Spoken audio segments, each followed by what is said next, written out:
پر میں ہرگز اس پری کے خوف کے مارے اپنا دل کھانے پینے یا سیر تماشے کی طرف رجوع نہ کرتا تھا اور عذر مہمانداری کا کر کے اس کے شامل نہ ہوتا تھا۔ اسی کیفیت سے 3 شبانہ روز گزرے۔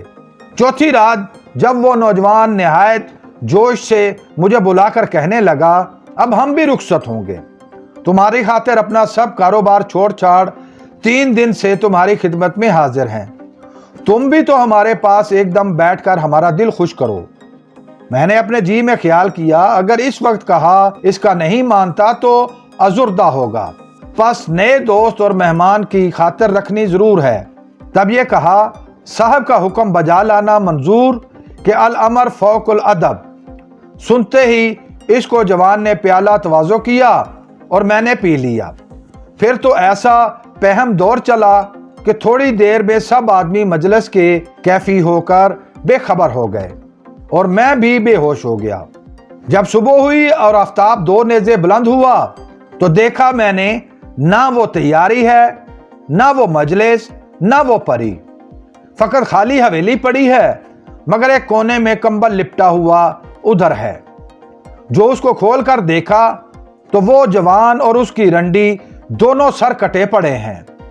یہ حالت دیکھتے ہی حواس جاتے رہے، عقل کچھ کام نہیں کرتی کہ یہ کیا تھا اور کیا ہوا۔ حیرانی سے ہر طرف تکتا رہا۔ اتنے میں ایک خواجہ سرا جسے ضیافت کے کام کاج میں دیکھا تھا نظر پڑا۔ فقیر کو اس کے دیکھنے سے کچھ تسلی ہوئی، احوال اس واردات کا پوچھا۔ اس نے جواب دیا، تجھے اس بات کی تحقیق کرنے سے کیا حاصل جو تو پوچھتا ہے؟ میں نے بھی اپنے دل میں غور کی کہ سچ ہی تو کہتا ہے۔ پھر ایک ذرا تأمل کر کے میں بولا، خیر نہ کہو، بھلا یہ تو بتاؤ وہ معشوقہ کس مکان میں ہے؟ تب اس نے کہا، البتہ جو میں جانتا ہوں سو کہہ دوں گا، لیکن تجھ سا آدمی عقل مند بے مرضی حضور کے 2 دن کی دوستی پر بے محابہ بے تکلف ہو کر صحبت میں نوشی کے باہم گرم کرے، یہ کیا معنی رکھتا ہے؟ فقیر اپنی اس حرکت اور اس کی نصیحت سے بہت نادم ہوا۔ صبح اس بات کی زبان سے کچھ نہ نکلا۔ فی الحقیقت اب تو تقصیر ہوئی، معاف کیجئے۔ بارے محلی نے مہربان ہو کر اس پری کے مکان کا نشان بتایا اور مجھے رخصت کیا۔ اب ان دونوں زخمیوں کے گاڑنے دابنے کی فکر میں رہا۔ میں تہمت سے اس فساد کے الگ ہوا اور اشتیاق میں اس پری کے ملنے کے لیے گھبرایا ہوا گرتا پڑتا ڈھونڈتا شام کے وقت اس کوچے میں اسی پتے پر جا پہنچا اور نزدیک دروازے کے ایک گوشے میں ساری رات تلپتے کٹی۔ کسی کی آمد کی آہٹ نہ ملی اور کوئی احوال پرساں میرا نہ ہوا۔ اس بے کسی کی حالت میں صبح ہو گئی۔ جب سورج نکلا اس مکان کے بالا خانے کی ایک کھڑکی سے وہ ماہ رو میری طرف دیکھنے لگی۔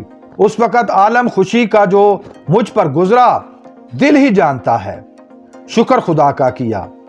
اتنے میں ایک کھوجے نے میرے پاس آ کر کہا، اس مسجد میں جا کر بیٹھ جاؤ، شاید تیرا مطلب اس جگہ بار آوے اور اپنے دل کی مراد پاوے۔ فقیر فرمانے سے اس کے وہاں سے اٹھ کر اسی مسجد میں جا رہا، لیکن آنکھیں دروازے کی طرف لگ رہی تھیں کہ دیکھیے پردہ غیب سے کیا ظاہر ہوتا ہے۔ تمام دن جیسے روزہ دار شام ہونے کا انتظار کھینچتا ہے، میں نے بھی 2 روز ویسے ہی بے قراری سے کاٹے۔ بارے جس طرح شام ہوئی اور دن پہاڑ سا چھاتی پر سے ٹلا۔ ایک بارگی وہی خواجہ سرا مسجد میں آیا۔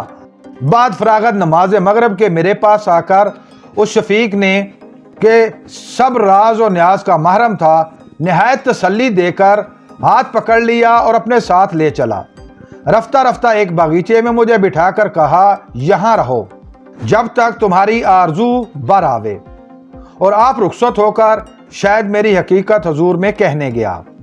میں اس باغ کے پھولوں کی بہار اور چاندنی کا عالم اور حوض نہروں میں فوارے ساون بھادوں کے اچھلنے کا تماشا دیکھتا رہا، لیکن جب پھولوں کو دیکھتا تب اس گلبدن کا خیال آتا، جب چاند پر نظر پڑتی تب اس مہرو کا مکھڑا یاد کرتا۔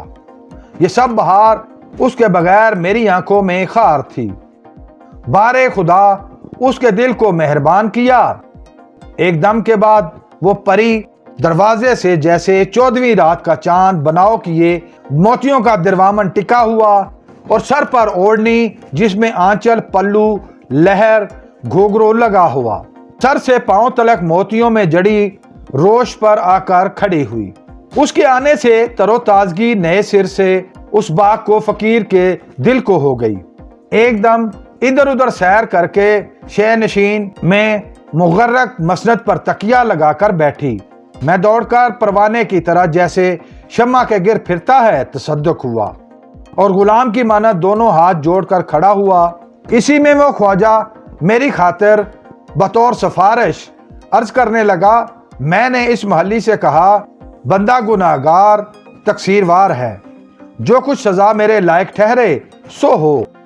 وہ پری از بس کہ ناخوش تھی، بددماغی سے بولی کہ اب اس کے حق میں یہی بھلا ہے کہ 100 توڑے اشرفی لے لیوے، اپنا اسباب درست کر کے وطن کو سدھارے۔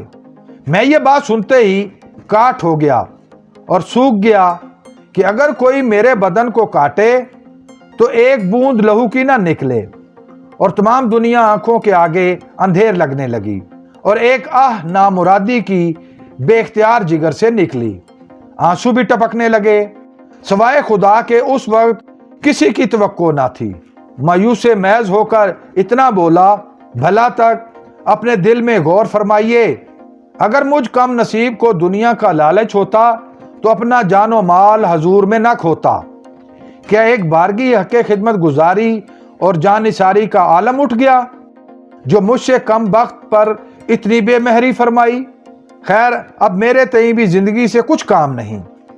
معشوقوں کی بے وفائی سے بیچارے عاشق نیم جان کا تباہ نہیں ہوتا۔ یہ سن کر تیکھی ہو تیوری چڑھا کر خفگی سے بولی، چے خوش، آپ ہمارے عاشق ہیں؟ مینڈگی کو پھر زکام ہوا۔ اے بے وقوف، اپنے حوصلے سے زیادہ باتیں بنانی خیال خام ہے۔ چھوٹا منہ بڑی بات، بس چپ رہ، یہ نکمی بات چیت مت کر۔ اگر کسی اور نے یہ حرکتیں بے معنی کی ہوتی، پروردگار کی سوں اس کی بوٹیاں کٹوا چیلوں کو بانٹتی، پر کیا کروں، تیری خدمت یاد آتی ہے۔ اب اسی میں بھلائی ہے کہ اپنی راہ لے۔ تیری قسمت کا دانا پانی ہماری سرکار میں یہی تلک تھا۔ پھر میں نے روتے بسورے کہا، اگر میری تقدیر میں یہی لکھا ہے کہ اپنے دل کے مقصد کو نہ پہنچوں اور جنگل پہاڑ میں سر ٹکراتا پھروں تو لاچار ہوں۔ اس بات سے بھی دکھ ہو کہنے لگی، میرے تہیں یہ پھسا بندے چوچلے اور رمز کی باتیں پسند نہیں آتی۔ اس اشارے کی گفتگو کی جو لائق ہو اس سے جا کر کر۔ پھر اسی خفگی کے عالم میں اٹھ کر اپنے دولت خانے کو چلی۔ میں نے بتیرا سر پٹکا، متوجہ نہ ہوئی۔ لاچار میں بھی اس مکان سے اداس اور نا امید ہو کر نکلا۔ غرض 40 دن تک یہی نوبت رہی۔ جب شہر کی کوچہ گری سے اکتاتا، جنگل میں نکل جاتا، جب وہاں سے گھبراتا، پھر شہر کی گلیوں میں دیوانہ سا آتا، نہ دن کو کھاتا نہ رات کو سوتا، جیسے دھوبی کا کتا، نہ گھر کا نہ گھاٹ کا۔ زندگی انسان کی کھانے پینے سے ہے، آدمی اناج کا کیڑا ہے۔ طاقت بدن میں مطلق نہ رہی، اپاہج ہو کر اسی مسجد کی دیوار کے تلے جا پڑا کہ ایک روز وہی خواجہ سرا جمعے کی نماز پڑھنے آیا، میرے پاس سے ہو کر چلا۔ میں یہ شعر آہستہ ناطاقتی سے پڑھ رہا تھا، اس درد دل سے موت ہو یا دل کو تاب ہو، قسمت میں جو لکھا ہو الہی شتاب ہو۔ اگرچہ ظاہر میں صورت میری بالکل تبدیل ہو گئی تھی، چہرے کی یہ شکل بنی تھی کہ جن نے مجھے پہلے دیکھا تھا وہ بھی نہ پہچان سکتا کہ یہ وہی آدمی ہے، لیکن وہ محلی آواز درد سن کر متوجہ ہوا۔ میرے تئیں بغور دیکھ کر افسوس کیا اور شفقت سے مخاطب ہوا کہ آخر یہ حالت اپنی پہنچائی۔ میں نے کہا، اب تو جو ہوا سو ہوا، مال سے بھی حاضر تھا، جان بھی تصدق کی، اس کی خوشی یوں ہی ہوئی تو کیا کروں۔ یہ سن کر ایک خدمتگار میرے ساتھ چھوڑ کر مسجد میں گیا۔ نماز اور خطبے سے فراغت کر کے جب باہر نکلا، فقیر کو ایک میانے میں ڈال کر اپنے ساتھ خدمت میں اس پری بے پرواہ کی لے جا کر چک کے باہر بٹھایا۔ اگرچہ میری روبٹ کچھ نہ باقی تھی، پر مدت تلک شب و روز اس پری کے پاس اتفاق رہنے کا ہوا تھا،